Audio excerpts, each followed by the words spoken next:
Hello, I am Rachel Zahnd and welcome this morning. Good to see you all. We are the Juneau Unitarian Universalist Fellowship. No matter your age, no matter your strength, no matter your beliefs or lack of beliefs, no matter who you love or who you live with, congregation founders and first-time visitors, we welcome you here to this community. The mission of the Juneau Unitarian Universalist Fellowship is to be a spiritual home for all people who are engaged in a search for truth and meaning. We are glad you are here. Well, our opening words are from the Reverend Angela Herrera Corin. Don't leave your broken heart at the door. Bring it to the altar of life. Don't leave your anger behind. It has high standards and the world needs vision. Bring them with you and your joy and your passion. Bring your loving and your courage and your conviction. Bring your need for healing and your power to heal. There is work to do, and you have all that you need to do it right here in this room.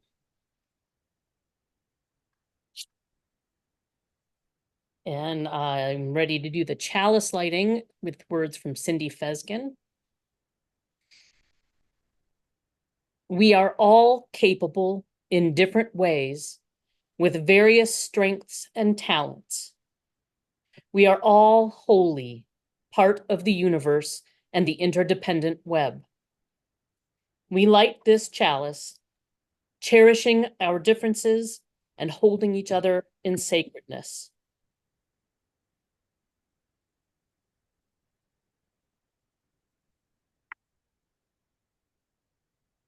And now I invite Leslie to help lead us in hymn number 323, Break Not the Circle. And if you're in Zoom land, well, you probably don't have a hymnal, but if you do, yay, but please mute like I will do now. Okay, 3, 2, 3, Break Not the Circle.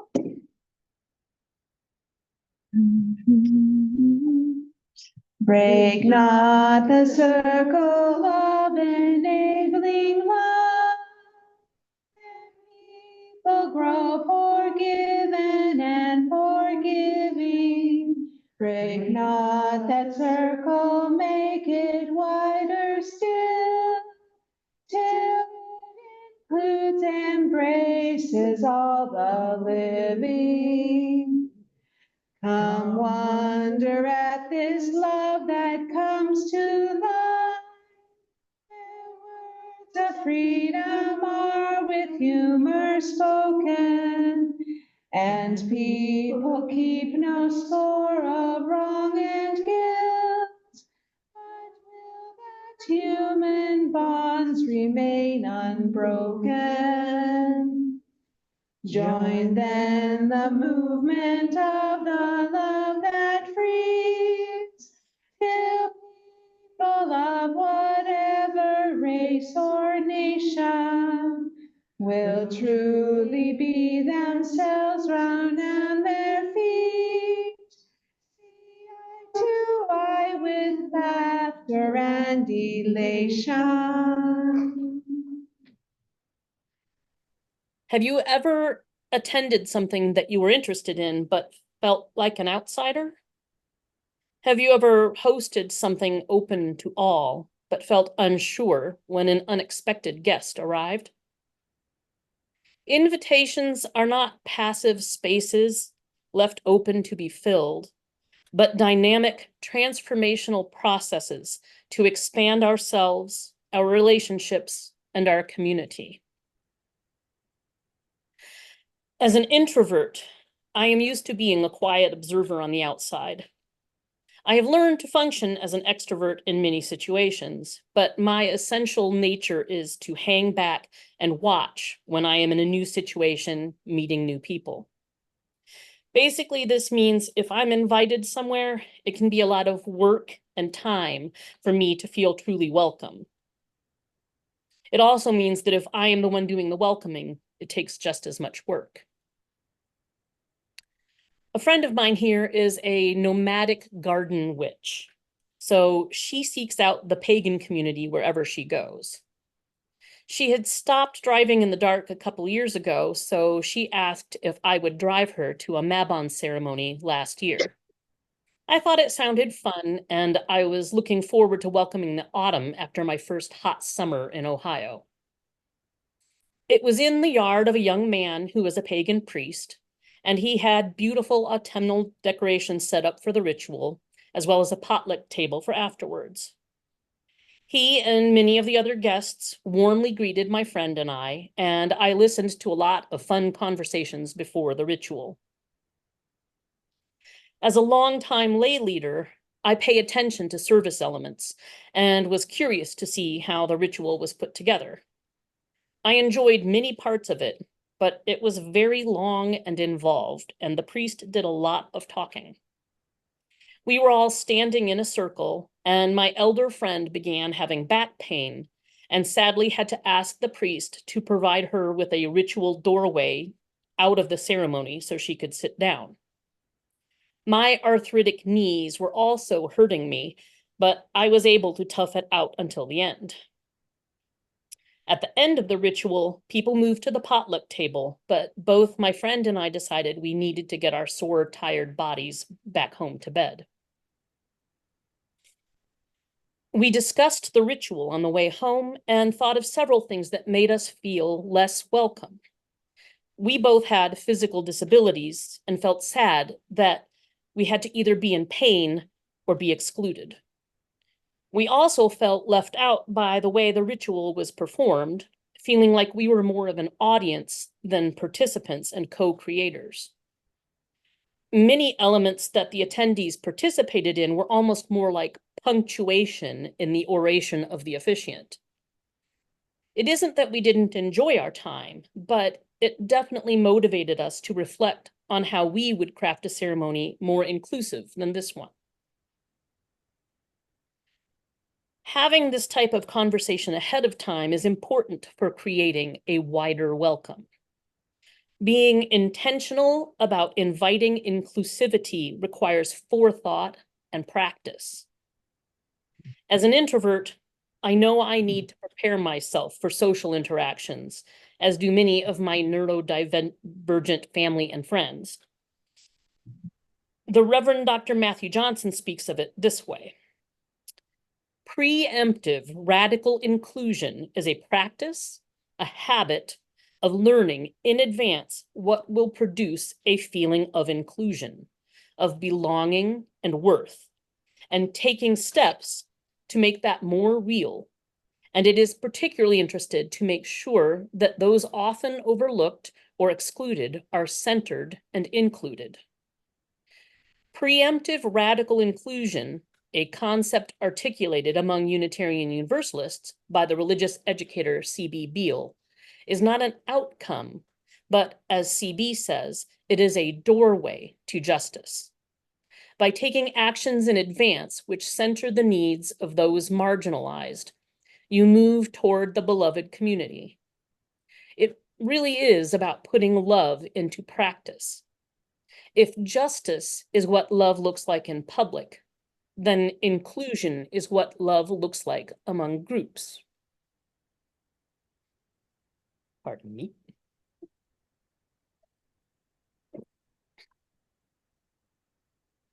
Of course, even with this type of intention, we will not always be able to extend an invitation to those we don't recognize as being marginalized or excluded. Not all barriers to inclusion are visible or expressed. Sometimes, even the person who is feeling excluded doesn't recognize what is happening to them. A member of a community organization didn't attend meetings often and was glad to see familiar faces when they did. They always hoped to catch up with people during the coffee hour after the business portion, but by the time they'd gotten themselves together and made their typically slower trip to the bathroom, they always seemed to arrive in the coffee room when the participants were cleaning up, washing mugs, and putting everything away. The person always blamed themselves for being in pain, slow, or old and unable to participate. So after a few times of this happening, they stopped trying. Nobody meant any harm, but nobody noticed either. This is why we need to continuously discuss our wider welcoming practices. Now, at the beginning, I mentioned welcoming an unexpected guest, and I've talked about preparing to be inclusive even when you don't know who might arrive at your invitation. While reading different resources for this service, I could not find a specific issue discussed that I am grappling with, and I hope that by sharing a personal example, we might be able together to discuss this further in the future. The issue is how to welcome someone marginalized and how to be kind and compassionate if you come to recognize that they may present a safety concern. Years ago, when my children were young, my family was camping at a remote first come, first serve cabin on top of a mountain in Ketchikan. We had been there a couple of days when an older man arrived with heavy plastic grocery sacks in each hand, huffing and puffing from the strenuous, exhausting hike up the mountain. I invited him inside to rest and drink water, for which he was grateful. And he seemed happy to meet new people. He was friendly and chatty, and we began swapping hiking stories. It seems he had camped on this mountain many times when his time at the homeless shelter had expired. And if he hadn't beaten someone to the free cabin, he had an old tent that he used to camp in the Alpine. As his stories went on, he began sharing his religious beliefs, which grew increasingly interesting, involving his direct in-person contact with saints and also spies and conspiracies to overthrow his saints, and the danger he had been in trying to protect himself and these saints. At first, as an open-minded UU, I was attentive and encouraging, but his stories continued to get darker and more sinister.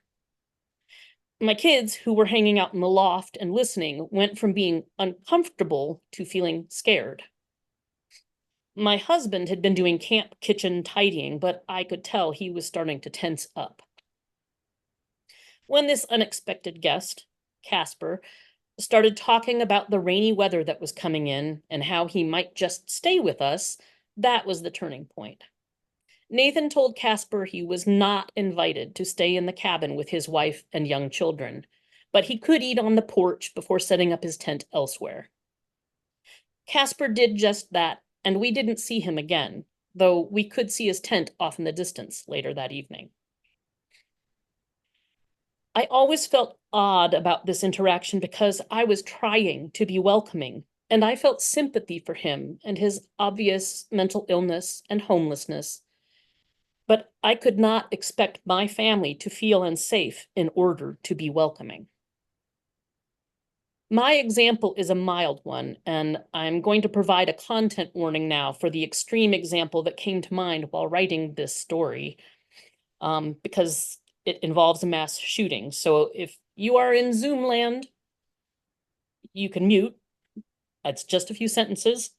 And if you're in person and you don't want to hear about it, I am being discreet, but still, I just want to warn you that back in 2015, Black church elders in the South graciously welcomed an unexpected guest to their Bible study. Perhaps they felt nothing more than surprise to be including a young white man that day. But most of them did not survive their act of hospitality. Okay, the bad part's over now. This is a dire story, not likely to happen, but my question still remains. How do we offer genuine welcome to those in need, those excluded from care and kindness, while still protecting ourselves? After all, we don't want to exclude people who feel unsafe in order to be radically inclusive to others. It must be the equinox making me think about this balance and acknowledging the challenging as well as the invigorating, the caution as well as the promise. This recognition is, however, a further call for conversation, inclusion, and the transformation we invite when we go beyond opening our circle. In the amazing kaleidoscope of human experience and perspective, we still have more opportunities than limitations if we choose to expand our welcome to stretch past our comfort zones. For example, it has still not been widely accepted that neurodivergent people are not broken or diseased, but have entirely different ways of perceiving and processing that might enrich us all if we could learn how to include them. Teresa I. Soto says in her poem, Neither Divisor Nor Dividend, people are not long division problems. You cannot, meaning well, fix or solve them. What you can do is be a welcome in a wounded and suspicious world. You can recognize the person as who they are. You can assume that without the gift of their humanity, even when it is complicated, none of the sum of us can arrive at the answer of who we are meant to be, collective and whole. The variety of experiences encountered by people often overlooked could have much to offer us if we sought them out and invited them, rather than waiting to find out that we excluded them unintentionally. Rebecca Talsig, a wheelchair user, wrote of the wild emancipation I wish for all of us, a world where we are all free to be, to move, to exist in our bodies without shame. A world that isn't interested in making all of its humans operate in the exact same way. A world that instead strives to invite more, include more, imagine more. That world sees the humans existing on the margins and says, you have what we want. What barriers can we remove so we can have you around? What do you need? How can we make that happen? As an introvert, I have often been in the position of waiting patiently to talk to someone who is deeply engaged in conversation, and then being disappointed when they finished and walked away without ever noticing I was there. I heard years ago of a practice I believe came from UU youth meetings that I have tried to incorporate into my life. When people are chatting, they often stand or sometimes sit in a closed circle. This practice calls for us to always leave an opening for someone new to join in, to never close the conversational space. This practice, as I have used it, has mostly relied on body language to indicate openness and willingness to open the circle. But in considering a wider welcome, I think perhaps we must go beyond this passive opening of the circle. If we can commit to the practice of invitation as a transformational process, we can step outside of our circle to welcome those who wait outside to come to the center, not just to join, but to be centered and uplifted. Zen priest Angel Kyoto Williams says, it's the community's job to figure out how we can stretch into the so-called margins to broaden our understanding and the ability to be inclusive. Inclusivity is not, how do we make you a part of what we are, but how do we become more of what you are?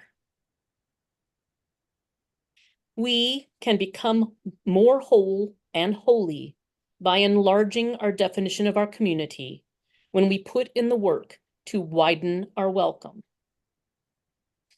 Author Shauna Nyquist suggests that true hospitality is when someone leaves your home feeling better about themselves, not better about you. I hope that the Juneau Unitarian Universalist Fellowship can offer that kind of hospitality. And I'm going to have some closing words to send the flame from Monica Cummings. Dear unknown, unknowable, yet known by many names, keep us mindful that we are all related, that when one of us is ignored and treated with dis-ease, we all suffer. Today, let each of us commit to welcome the stranger. Let us move beyond our comfort zones and connect with people labeled different and pushed to the edges of society. We can make a difference. We can transform lives. We can bring harmony and healing to the places and spaces where we live, work, and play. Let us keep our hearts and minds open and receptive to the still, small voice that calls us to stand witness for those who cannot stand, to speak the truth for justice for those without a voice, and to lead the way on the journey toward wholeness for those without sight. In the spirit of love, compassion, and community, let it be done. Blessed be.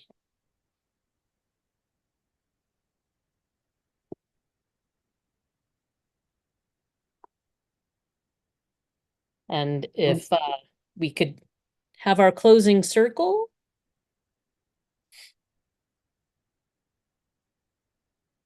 And I will mute myself while those in person there can sing our song.